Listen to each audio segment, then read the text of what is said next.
नमस्ते दोस्तों। आज सुनिए वरिष्ठ कथाकार दीपक शर्मा जी की लिखी हुई कहानी विपरीत ध्रुव, मेरी जुबानी।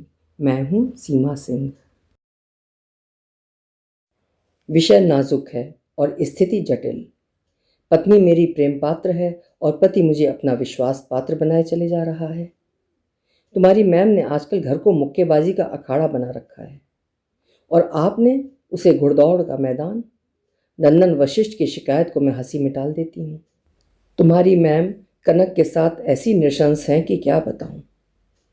मैम के क्रोध को कनक स्वयं न्योता देती है। मैं पत्नी का पक्ष लेती हूँ। मैम उसे पढ़ाई की ऊंची देरी पर देखना चाहती है और वो फैशन की दुनिया में प्रवेश चाह रही है। एक फैशन हाउस द्वारा आयोजित एक टीन प्रिंसेस प्रतियोगिता में कनक भाग लेने जा रही है, प्रभा मैम के कड़े विरोध के बावजूद, नंदन वशिष्ठ के प्रोत्साहन के बूते पर। इसमें भाग लेने से कनक का व्यक्तित्व और निखरेगा, उसकी बुद्धि और चमकेगी। जबकि प्रभा मैम का तर्क है, सिद्धांत के स्तर पर मैं इसके विरुद्ध हूँ। एक तो फैशन हाउस अपनी उपभोज्य वस्तुओं का बाजार तैयार करने की खातिर युवतियों का शोषण करना चाहता है, और दूसरे, इससे पुरुषों द्वारा दिए गए नारे ब्यूटीफुल इज फ्रेल, अर्थात वही सुंदर है जो कृशकाय है, को बढ़ावा मिलता है। आप क्यों भूल जाती हो, इस वर्ष कनक 18 की होने जा रही है, जबकि तुम्हारी मैम को 50 पार किए हुए 1 साल से ज़्यादा हो रहा है। कनक उनकी दत्तक पुत्री है, जिसे उन्होंने उसके 30वें वर्ष में अपने विवाह के कुछ ही माह बाद गोद लिया था। बेशक उनके प्रेम विवाह का प्रेम अब इतिहास बन चुका है, किंतु सन 2010 में रचे गए उनके उस विवाह ने तब तीखी प्रतिक्रियाएं बटोरी थीं। 80 किलो 5 फीट 2 इंच की 36 वर्षीय प्रभा मैम अपने कॉलेज के मनोविज्ञान विभाग में रीडर थीं और 70 किलो 6 फुट 1 इंच के 26 वर्षीय नंदन वशिष्ठ एक अंशकालिक अध्यापक। मेरा हाथ पकड़े रहिएगा पापा। कनक खूब ऊंची एड़ी की सैंडल पहनकर चलने का अभ्यास कर रही है, नंदन वशिष्ठ का हाथ थामकर, प्रभा मैम के हो हे के बीच। जब मैम का कष्ट मुझसे देखे नहीं बनता तो वातावरण को सहज बनाने के लिए मैं हंसती हूँ। मैम अपनी बेटी को रेड शूज़ में देखना चाहती हैं और आप उसे गोल्डन स्लीपर्स में। परी कथा वाली सिंड्रेला के प्रसिद्ध फर स्लीपर को जानबूझकर उमेट कर मैंने सोने का बना दिया है। Red shoes? अपने कदम रोककर कनक मुझसे पूछती है। रेड शूज़ माने शूज़ ऑफ आर्ट, मैं कहती हूँ। एन सेक्सटन की एक कविता है रेड शूज़, जो मैंने पहली बार मैम ही से सुनी थी और आज मैं उसी पर लिखी अपनी टिप्पणी मैम को दिखाने लाई हूँ। इन दिनों मैं रचनात्मक ऊर्जा एवं स्त्री मनोरोग विषय पर शोध कर रही हूँ, प्रभा मैम के संचालन एवं संरक्षण में। इधर पिछले वर्ष से जब अपनी पीसीएस के अंतर्गत मेरी नियुक्ति अपने ही कस्बापुर में मुख्य विकास अधिकारी के पद पर हुई थी। 21 वर्ष पहले भी मैं प्रभा मैम की छात्रा रही थी, जब ये कॉलेज केवल स्नातक कक्षाओं का ही था। किंतु जब तक मैं लखनऊ से मनोविज्ञान में एमए पूरी करने के बाद कस्बापुर लौटी तो प्रभा मैम ही की अनुशंसा पर मुझे यहाँ पर एक अंशकालिक अध्यापिका की नियुक्ति भी मिल गई थी। नंदन वशिष्ठ जब तक यहाँ 1 वर्ष पहले ही से एक अंशकालिक अध्यापक रहा था। वास्तव में हम दोनों उस दौरान अपने भीतर एक दूसरे के नाम पर एक प्रेम पुंज एकत्रित भी करते रहे थे, किंतु उस समय हम दोनों पर ही अपने अपने परिवारों का बोझ था और हम उस पूंजी का लाभ नहीं उठा पाए थे। और नंदन वशिष्ठ ने मेरे पीसीएस में आते ही प्रभा मैम से विवाह रचा लिया था। अपने विवाहोपरांत उसने अपना कॉलेज अध्यापन छोड़ दिया था अपना फोटो स्टूडियो खोलने के लिए, प्रभा मैम की 13 वर्षीय नौकरी के बैंक खाते के बल पर, फोटोग्राफी के अपने कौशल को आधार बनाकर। एन सेक्सटन हमारे किसी काम की नहीं। मेरे ओर देखकर नंदन वशिष्ठ अपना हाथ कनक की ओर बढ़ा देता है। ना ही इनकी मैम। हमें आगे बढ़ना है, प्रकाश की ओर, सफलता की ओर। कम, प्रैक्टिस सम मोर। रोमांचित और प्रफुल्लित मुद्रा में कनक उसका हाथ फिर थाम लेती है और धीर संतुलित कदम भरने लगती है। मैं किसी काम की नहीं? तमतमाए अपने चेहरे के साथ प्रभा मैम अपने हाथ से नंदन वशिष्ठ का हाथ झकझोरती है। मेरे बारे में जो बोले उसे फिर से कहो तो। मैं बाद में आती हूँ। उस युद्ध स्थिति से मैं भाग खड़ी होती हूँ। अगले दिन मेरे जिलाधिकारी मुझसे कहते हैं, इसी सप्ताह के मध्य में घटित होने वाली टीन प्रिंसेस प्रतियोगिता में उनके स्थान पर एक निर्णायक की हैसियत से मुझे जाना होगा, क्योंकि उसी दिन हमारे मंडलायुक्त सपत्नीक हमारे कस्बापुर में पधार रहे हैं। उनके इस प्रस्ताव ने मुझे एक नया उद्देश्य दे डाला है और उत्साह में भरकर मैं मैम के घर जा पहुंचती हूँ। कनक का घमंड बस टूटने ही वाला है। दिखाओ बनाओ और चार ठवक में कनक यदि सबसे आगे रहती भी है तो उसे प्रश्नोत्तर के दौर में आसानी से पिछेड़ा जा सकता है। इस नई सूचना का प्रभा मैम स्वागत करती हैं। अब तुम ही उससे प्रश्न पूछना और उसे फेल कर देना। मेरी यही मंशा है मैम, मैं कहती हूँ, लेकिन मेरा प्रश्न आप ही तैयार करेंगी, आप ही बनाएंगी, आप ही बताएंगी। मेरा प्रश्न तुम्हें समय रहते जरूर मिल जाएगा। उसी शाम नंदन वशिष्ठ मेरे घर आ पहुँचता है, पुराने दिनों की मानंद। मुझे पता चला है कनक वाली निर्णायक मंडली में तुम भी रहोगी।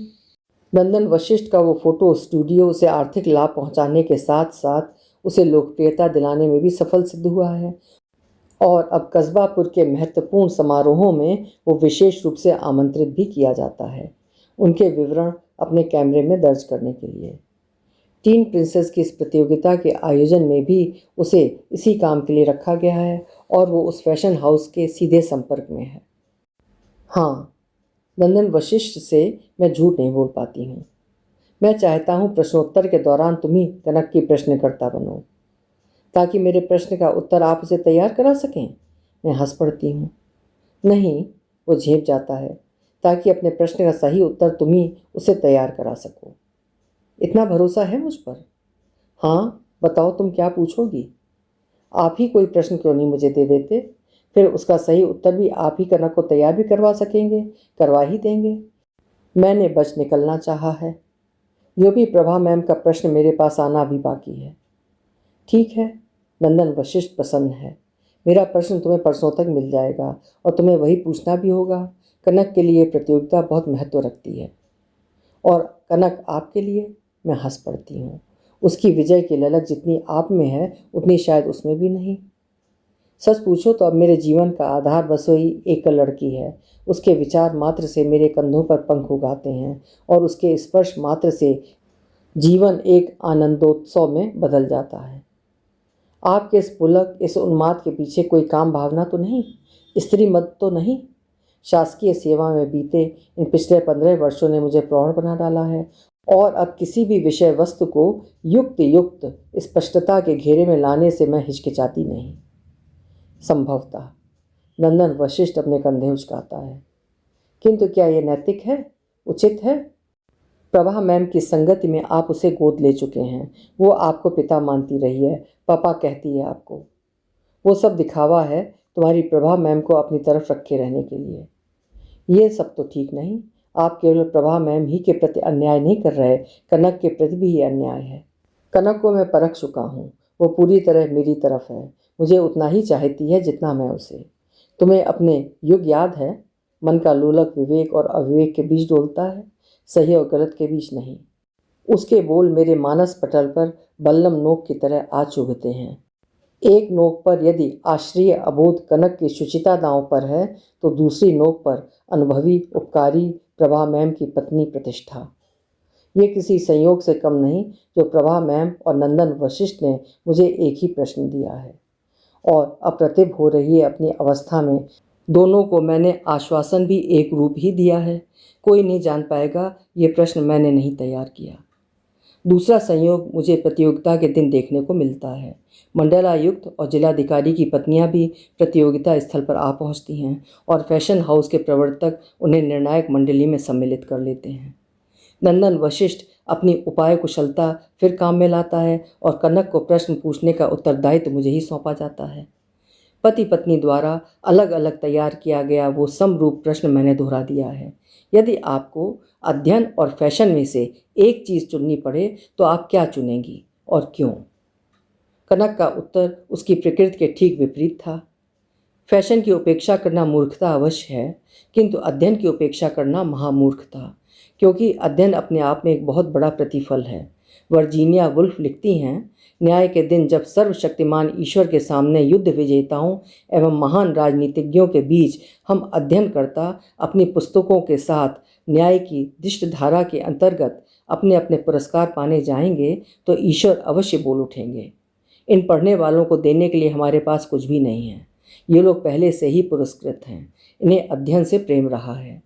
पूरा हाल तालियों से गूंज उठा है और सभी के होंठों पर एक ही बात है, ताज का निर्णय तय है, ताज कनक को ही मिलेगा।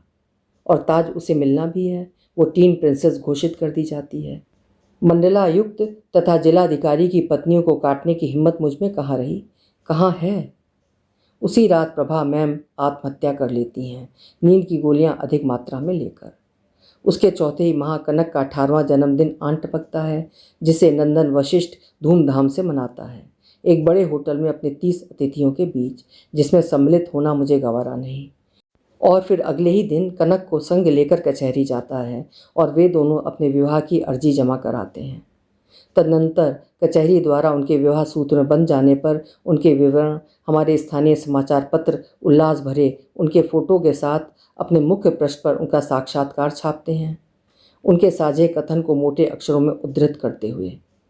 हम संगोत्र नहीं, तिस पर वयस्क हैं, समझदार हैं, स्वतंत्र हैं, स्वायत्त हैं। ऐसे में एक नए परिवार की सांझी नींव रखना चाहते हैं तो इसमें गलत क्या है। मगर कस्बापुर निवासियों को उनके इस कथन से गहरी आपत्ति है। समूहों के समूह नंदन वशिष्ठ के फोटो स्टूडियो पर पत्थर फेंकने में लगे हुए हैं और उसे शहर छोड़ने को बोल रहे हैं। प्रभा मैम को वे भूले नहीं हैं। अभी आप सुन रहे थे दीपक शर्मा जी की लिखी हुई कहानी विपरीत ध्रुव। कहानी कैसी लगी कमेंट सेक्शन में अपने विचार जरूर लिखिएगा। कल फिर मिलेंगे। आपका समय शुभ हो।